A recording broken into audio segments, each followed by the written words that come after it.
As उसकी खूबसूरती को खराब नहीं कर सकता, टाइम उसकी खूबसूरती को फीका नहीं कर सकता, उसकी जो अदाएं हैं वो इनफाइनाइट है। ये वर्ड्स थे एंटनी के जब उससे पूछा गया कि क्लियोपेट्रा देखने में कैसी लगती है। Hello friends, welcome to English is easy with Vishal. तो आज की इस वीडियो में हम लोग एनालाइज करेंगे शेक्सपियर का लिखा हुआ एक tragic play Antony and Cleopatra, जिसको लिखा गया था 1606 में। So let's start. तो दोस्तों, समरी बताने से पहले मैं आपसे एक वर्ड डिस्कस करना चाहता हूँ, ट्रियम्वर। ट्रियम्वर क्या होता है? ये रूलर होते हैं और इस गवर्नमेंट की खास बात ये होती है कि इसमें 3 लोग होते हैं, इसीलिए इसका शुरुआत ट्राई से हुई है। ठीक है, इसमें है कौन कौन? मार्क एंटनी, ये रोमन जनरल है, और ये ट्रियम्वर में एक है जो रोम के ऊपर रूल कर रहे हैं, और ये लवर है क्लियोपेट्रा का। क्लियोपेट्रा ये क्वीन है इजिप्ट की, अपने intelligence, beauty and romantic relationship के लिए जानी जाती है। किसके साथ? एंटनी के साथ। ऑक्टेवियस सीजर है, ये एडॉप्टेड सन था जूलियस सीजर का, और उसके बाद ये ट्रियम्विर का पार्ट भी है। एंटोनी का पॉलिटिकल राइवल है, भले ये लोग तीनों मिलकर एक जगह रूल कर रहे हैं, बट इन दोनों की आपस में टक्कर चलती रहती है।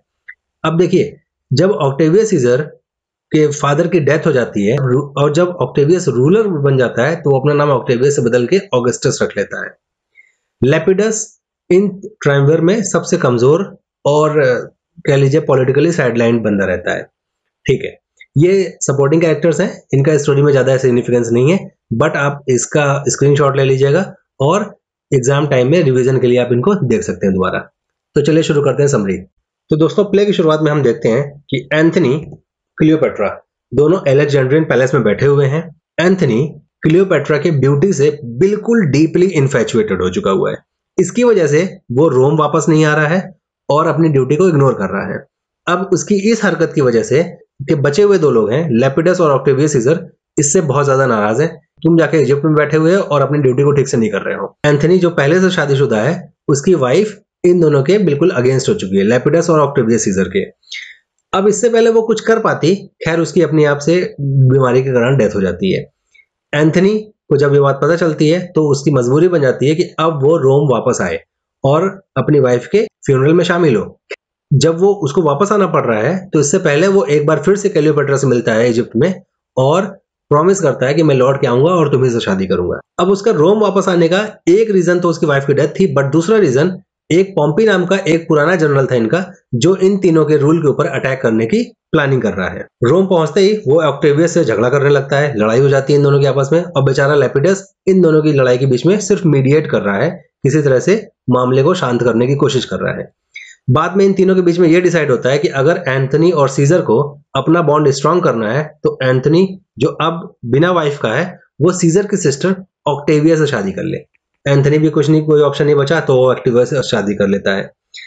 जब पॉम्पे को ये बात पता चलती है कि इनका बॉन्ड अब स्ट्रांग हो चुका है और इनका अलायंस अब पहले से और स्ट्रांग हो चुका है, तो वो अटैक करने का प्लान छोड़ देता है और चारों लोग एक तरह का सीज फायर, आपने वर्ड अभी हाल फिलहाल बहुत सुना होगा, इसके लिए मैं आपको एक सिनोनिम बता देता हूं, ट्रूस, TRUC। ठीक है, ट्रूस बोल लीजिए, या फिर एक वर्ड और याद आ गया मुझे, पैक्ट।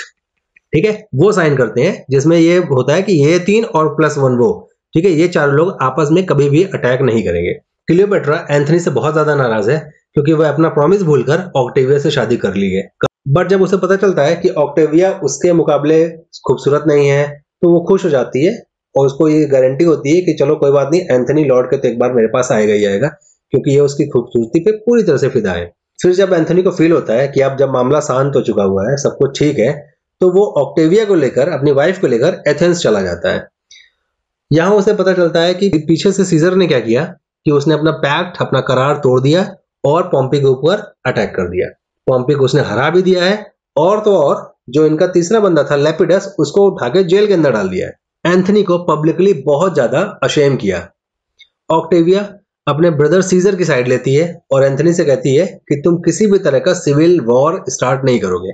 एंथनी उसकी बात मान जाता है और उससे कहता है कि ठीक है, तुम एज अ पीस मैसेंजर अपने भाई सीजर के पास जाओ और मामला कंट्रोल करो और वॉर को कंट्रोल करो। इधर वो खुद इजिप्ट निकल जाता है, जैसे ही वो फ्री हुआ, अपनी वाइफ उसके पीछे गई तो वो इधर फ्री हो गया और वो निकल जाता है क्लियोपेट्रा से इजिप्ट में मिलने, जो अभी भी नाराज है। क्यों? क्योंकि उसने बगैर बताए उससे शादी कर ली है। अब उसको खुश करने के लिए एंथनी भाई साहब क्या करते हैं कि वो अपना पूरा किंगडम उसको और क्लियोपेट्रा जो ऑलरेडी मैरिड थी, उसके कुछ बच्चे भी थे, उसको दे देते हैं। सीजर को जब ये बात पता चली तो वो नाराज हो जाता है, बहुत ज्यादा नाराज हो जाता है। अब उसके दो रीजन है। पहला, उसने अपना किंगडम का पार्ट जो हिस्सा है उसका वो किसी तीसरे बंदे क्लियोपेट्रा को दे दिया और उसके बच्चों को दे दिया।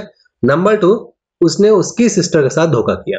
अब ऑक्टेवियस सीजर ऑलरेडी पॉम्पी को हरा चुका था, उसका कॉन्फिडेंस बहुत ज्यादा हाई था, तो उसने अपनी आर्मी को इकट्ठा किया और वो इजिप्ट की तरफ चल दिया कि जाऊंगा एंथनी और क्लियोपेट्रा को हरा के आऊंगा। एंथनी के पास अब वैसे भी बहुत कम आर्मी बची थी क्योंकि उसने अपनी पूरी क्लियोपेट्रा और उसके बच्चों को दे दी थी, तो फिर भी वो अपनी बची हुई आर्मी को लेके वह समंदर के किनारे लड़ाई के लिए पहुंच जाता है। याद रखिएगा इसका नाम था बैटल ऑफ एक्टियम, ACTIUM। ठीक है, तो वहां पे वो जब पहुंच जाता है, लड़ाई स्टार्ट हो जाती है। क्लियोपेट्रा जब देखती है कि एंथनी हार रहा है तो वो एक पता नहीं क्या उसके दिमाग में आता है, वो अपनी इजिप्ट वाली आर्मी को वापस बुला लेती है। जब उसको वापस बुला रही होती है तो एंथनी उसको देख लेता है और बेवकूफों की तरह उसके पीछे पीछे जाने लगता है, उसको फॉलो करने लगता है। क्लियोपेट्रा उसे बहुत ज्यादा धिक्कारती है, कहती है जाओ जाके वो युद्ध में लड़ो, तुमने अपने सैनिकों को वहां सीजर के हाथों मरने के लिए अकेला छोड़ दिया हुआ है। एंथनी वापस आता है और अपनी तरफ से एक लास्ट अटेम्प्ट करता है सीजर को मारने का, बट सोल्जर्स कम होने की वजह से वह दोबारा से हारने लगता है।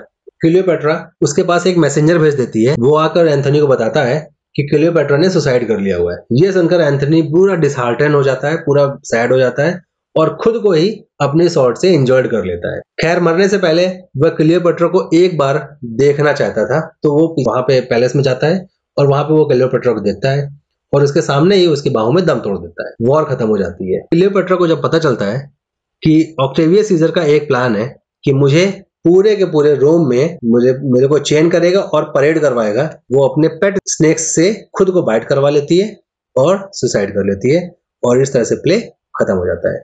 So this was the small summary of the play Antony and Cleopatra. I hope you enjoyed it. Thank you so much. May God bless us all.